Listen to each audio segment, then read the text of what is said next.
تو شروع کرتے ہیں. آسما آپ ہمارے ساتھ اسٹوڈیو میں بتائیں ذرا, before we go to anything else, Mian Nawaz شریف کا کیا اس وقت موڈ ہے؟ آپ ملی انہیں؟ میرے خیال ہے میری تو خیر ملاقات 2 ہفتے پہلے ہوئی تھی. اچھا 2 ہفتے پہلے. اور لیکن یہ کہ کمفرٹیبل لگ رہے تھے اس وقت کی انوائرمنٹ میں, الیکشن کی تیاری کا ان کا تھا اور اس پہ وہ کام بھی کر رہے تھے.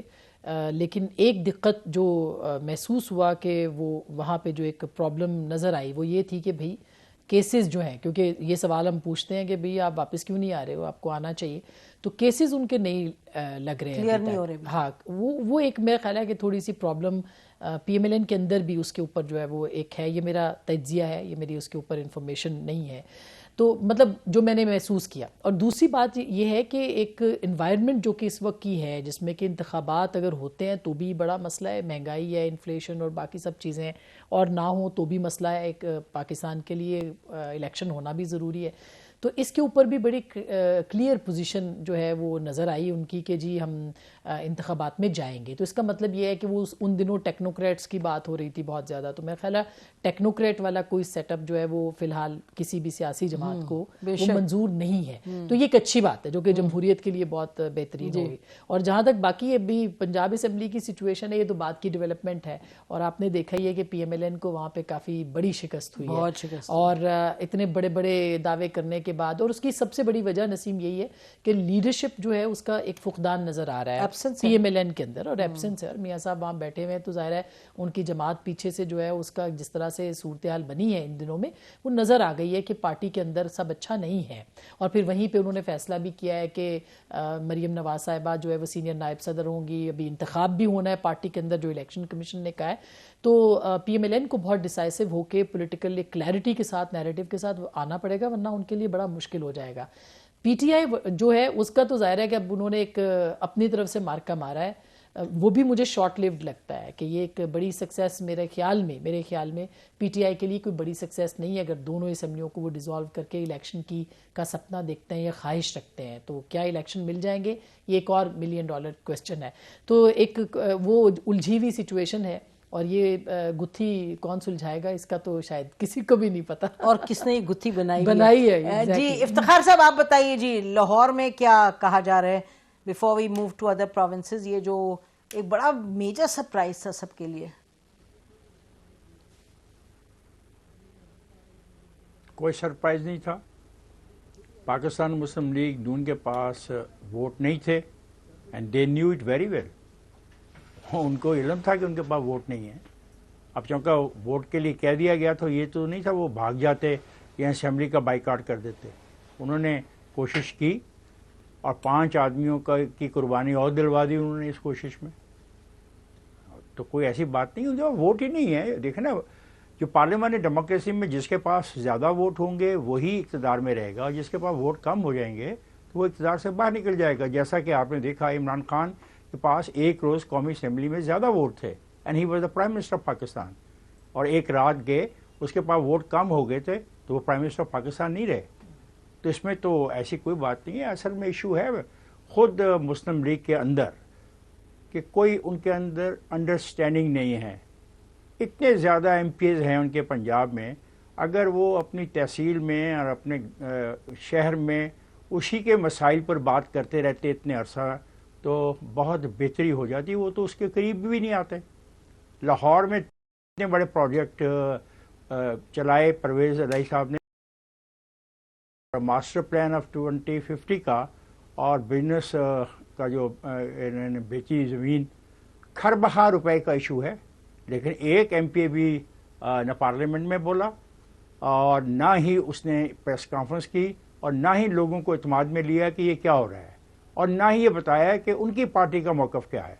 جب پارٹی اتنی لا تعلق ہو جائے لوگوں سے, ایشو سے, ان کے درمیان آپس میں ہم آہنگی نہ ہو, اتنے عرصے سے ان کی آپس کی کوئی ایسی سیاسی میٹنگ ہی نہیں ہوئی جس میں ایشوز کو 2 دن یا 3 دن بیٹھ کے ڈسکس کیا ہو, تو پھر ان کے ساتھ ایسا ہی ہوگا.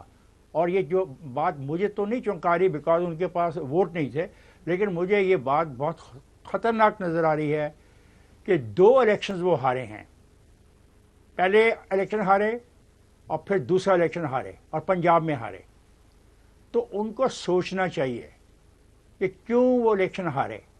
اگر آپ لوگوں سے رابطہ نہیں رکھیں گے, اگر آپ کے پارٹی کے اندر پولیٹیکل ڈسکشن ہی نہیں ہوگی, آپ پولیٹیکل ایشو سارے چھوڑ دیں میاں نواز شریف پہ جو لندن بیٹھے ہیں, اور ساری کمپین چھوڑ دیں مریم پر جو لندن بیٹھی ہے, تو اتنے سارے حلقوں میں جہاں الیکشن ہو رہا تھا مریم تو نہیں جا سکتے تھی. اور کچھ الیکشن جو ہارے ہیں, خاص طور پہ مجھے یہ جو شیخو پورے کا الیکشن وہ خاتون ہاری ہے, اس کا افسوس رہے گا کہ بہت کم مارجن سے ہاری ہے. ان الیکشنوں میں کون گیا؟ مریم واس تو یہاں پہ نہیں تھی. کسی کو تو جانا چاہیے تھا نا ان حلقوں میں تقریر کرنے کے لیے, کوئی لیڈرشپ تو جاتی. جب آپ کا رویہ ایسا ہو جائے تو پھر مشکلات پیدا ہوتی ہیں, اور ہمیں اس مشکلات کا کسی پر ملبہ نہیں ڈال دینا چاہیے کہ کوئی تھرڈ پارٹی ایسا کرا رہی ہوگی, کوئی فورتھ پارٹی ایسا کرا رہی ہوگی, کسی نے کسی کو اشارہ کر دیا ہوگا.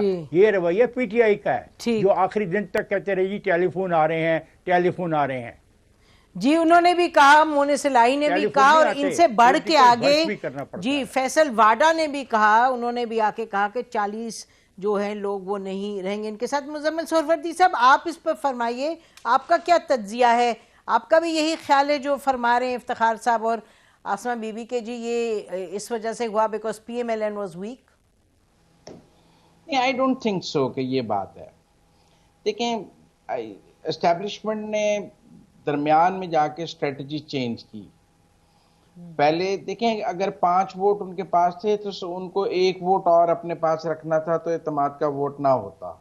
بلال اصغر وڑائی صاحب نے حمزہ شہباز کو ووٹ دیا تھا, اب اس بار وہ پی ٹی آئی کی طرف گئے. اگر وہ پچھلی دفعہ حمزہ کو ووٹ ڈال رہے تھے تو اس دفعہ کیوں گئے؟ پھر ایم ڈبلیو ایم آ کر کیوں گئی؟ اور لوگ جو دوسری طرف آ چکے تھے وہ واپس کیوں گئے؟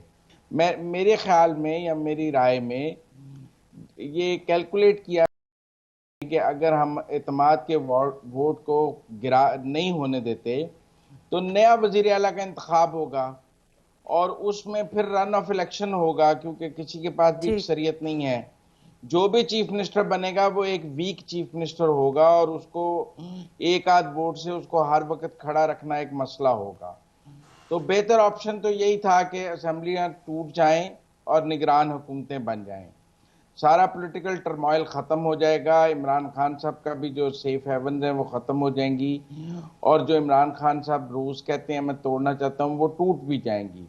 اب نگران حکومت بن جائے گی. اب اس کے تحت جو الیکشن ہونا ہے وہ 90 ڈیز بعد وہ 12, 13, 14 اپریل کو بنتا ہے. آج گورنر صاحب نے عندیہ بھی دیا ہے کہ اس وقت تو رمضان ہوگا. جی تو اگر آپ کہیں کہ جی میں بعد از رمضان الیکشن کراتا ہوں یا کہ تو وہ مئی میں چلا جائے گا, پھر سوال ہوگا کہ مئی میں کرانا ہے تو اگست میں تو مرکزی حکومت اور سندھ اور بلوچستان کی حکومتیں بھی ختم ہو رہی ہیں, تو پھر اکٹھے ہی الیکشن کرا لیے جائیں. تو میرے خیال میں کہیں نہ کہیں یہ ہے کہ یہ جو اب پنجاب اور کے پی میں نگران حکومتیں بنیں گی, الیکشن ملک میں اکٹھا ہی ہوگا ایک ہی ٹائم پہ. یہ نہیں ہو سکتا کہ پنجاب اور کے پی میں الیکشن ہو جائے گا اور مرکز اور سندھ اور بلوچستان کی حکومتیں رہیں گی. آپ کہہ سکتے ہیں کہ آئین میں ایسی کوئی گنجائش نہیں ہے اور 90 دن میں کرانا پڑے گا, یہ آئینی مجبوری ہے, پر ہم نے یہاں باکس سولوشنز ہوتے دیکھے ہیں. ابھی ووٹ آف نو کانفیڈنس میں جو ووٹ کاؤنٹ نہ کرنے کی بات ہے, سب کہہ رہے ہیں وہ ری رائٹنگ آف دا کانسٹیٹیوشن ہے. تو جب 3 اسمبلیاں موجود ہیں, 2 کی خاطر 3 کو قربان تو نہیں کیا جا سکتا, اور پھر نگران حکومتیں بنانا کا سارا کانسیپٹ ہی فیل ہو جائے گا ملک میں شفاف غیر جانبدار انتخابات کا, اگر 2 صوبوں میں پہلے انتخابات ہو جائیں. تو میرے خیال میں کہیں نہ کہیں یہ کیلکولیٹ کیا گیا ہے کہ اگر عمران خان صاحب کی یہ 2 حکومتیں بھی ختم ہو جائیں تو اس میں کوئی زیادہ نقصان والی بات نہیں ہے. It's a win win situation. اور آج ضرور جیسے آسمہ نے کہا کہ وقتی طور پہ ہار لگ رہی ہے, لیکن 8, 10 دن, 15 دن بعد جب سینیریو بدلنا شروع ہوگا اور جب ہمیں پتہ لگے گا کہ ان کی سیف ہیون ختم ہو گئی ہے اور اس کی ہیٹ ان تک پہنچنی شروع ہوگی, تو پھر لگے گا کہ جس طرح قومی اسمبلی سے عمران خان صاحب کا نکل جانا ان کے لیے کاؤنٹر پروڈکٹیو تھا, آج یہ اسمبلیاں توڑنا بھی کاؤنٹر پروڈکٹیو